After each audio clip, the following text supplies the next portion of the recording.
ये दुर्घटना इस फाटक की वजह से हुई। कार का ब्रेक फेल था, वो फाटक तोड़कर ट्रेन से टकराई और ब्लास्ट होकर मैदान में जा गिरी। तुम गेटमैन हो, तुम्हें पता भी नहीं चला। अगर यहाँ फ्लाईओवर होता तो कार ट्रेन से नहीं टकराती ना। क्रॉसिंग पर फ्लाईओवर क्यों नहीं बनवाते तुम लोग? हवलदार साहब, पैसे कहाँ हैं? रेलवे घाटे में चल रही है। मैं भी ट्रेन में सफर करता हूँ। 2-2 महीने पहले टिकटों की बुकिंग हो जाती है। 40 सीट के डिब्बे में 240 पैसेंजर भेड़ बकरी की तरह भरे जाते हैं और कह रहे हो घाटे में चल रही है। ये सब आप मुझसे क्यों कह रहे हो? सरकार को बताइए। कहाँ है सरकार? बुलाओ जी। मिसेस चोपड़ा, आप ये कह रही हैं कि एक्सटॉर्शन की भी कोई थ्रेट नहीं थी, लेकिन बिना दुश्मनी बिना कारण के तो कत्ल नहीं होता ना। इंस्पेक्टर साहब, उनकी किसी से कोई दुश्मनी नहीं थी। मेरे पति तो बहुत ही नेक और देवता जैसे इंसान थे। कमाल का कलयुग है भाई। देवताओं के भी खून होने लगे, इन्हें भी सिक्योरिटी दो। अच्छा, यही है वो कातिल जिसने मेरे दोनों पार्टनर्स का खून किया है। कमीने, मैं तुझे जिंदा नहीं छोड़ूंगा, फांसी पर चढ़ा दूंगा तुझे। आप जल्लाद हैं? क्या बकता है? फांसी पर चढ़ाना जल्लाद का काम है। अरे वाह, ये तो लेटेस्ट न्यूज़ है। क्या? कमाल है डैड, आपने कभी बताया नहीं कि आप जल्लाद भी हैं? Shut up! हाँ?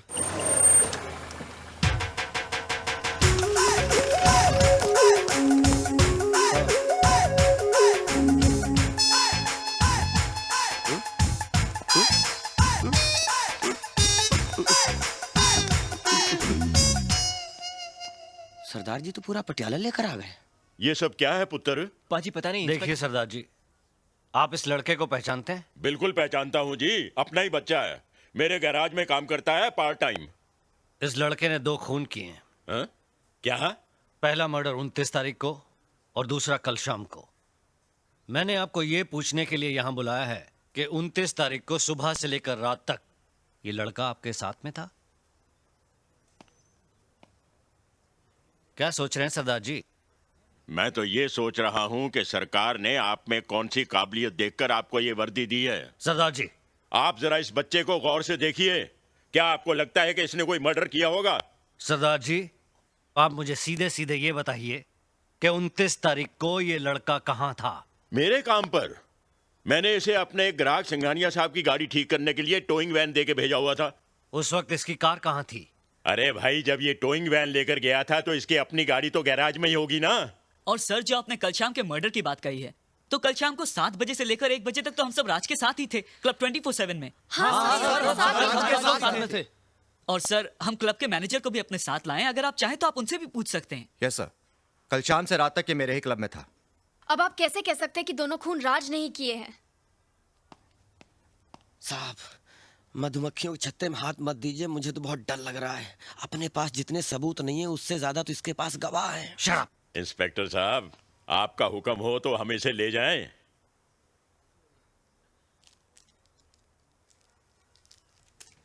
कानून का भी अपना फंडा है। या तो फाइल बंद होती है या मुजरिम बंद होता है, लेकिन ये केस अभी दोनों तरफ से ओपन है। शेट्टी, स्टेटमेंट लिखो इन सब का और फिलहाल इसको जाने दो। लाइन में बाहर जाना। ये क्या है इंस्पेक्टर? किसी का भी खून कर देता है, किसी को भी मार देता है वो। किसी को नहीं मिस्टर डिकोस्टा, वो सिर्फ उन लोगों को मार रहा है जिनका फंडा आपके साथ जुड़ा हुआ है।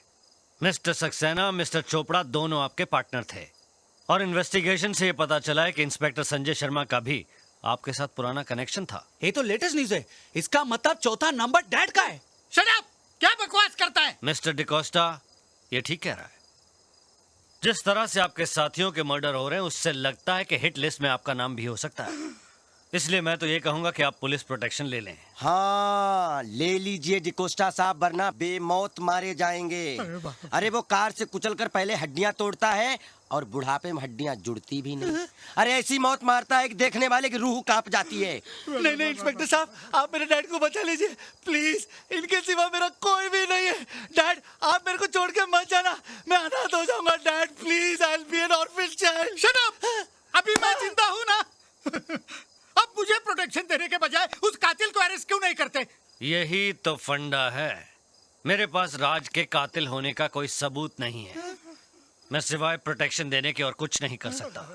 जब भी आपको पुलिस की जरूरत हो मुझे फोन कीजिए। घर में रहना, खुले में घूमना नहीं।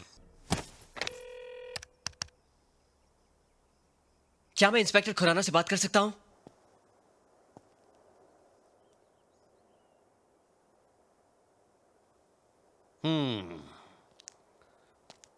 तो जब तुम यहां पहुंचे तो ये कार पहले से यहां मौजूद थी। जी ये कार कंप्यूटर से चलती है क्या? नहीं तो क्या रोबो चलाता है इसे? सर, आप ये कैसी बातें कर रहे हैं? अरे तो फिर फंडा क्या है? ये कार यहां पहुंची कैसे? माता जी, आप तो यहां पहले से थी, आप बता सकती हैं? नहीं, मुझे नहीं पता। नहीं पता।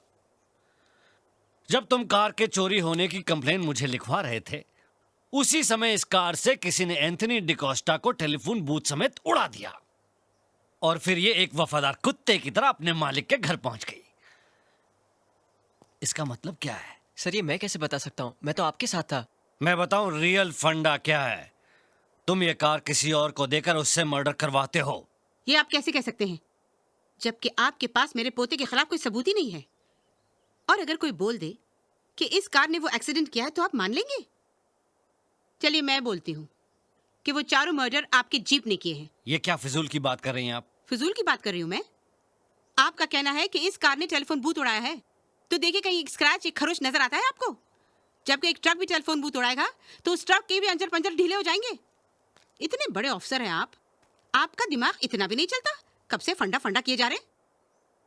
एक तो मेरे पोते ने खुद आपको फोन करके बुलाया, उल्टा आप उसी पर इल्जाम लगा रहे।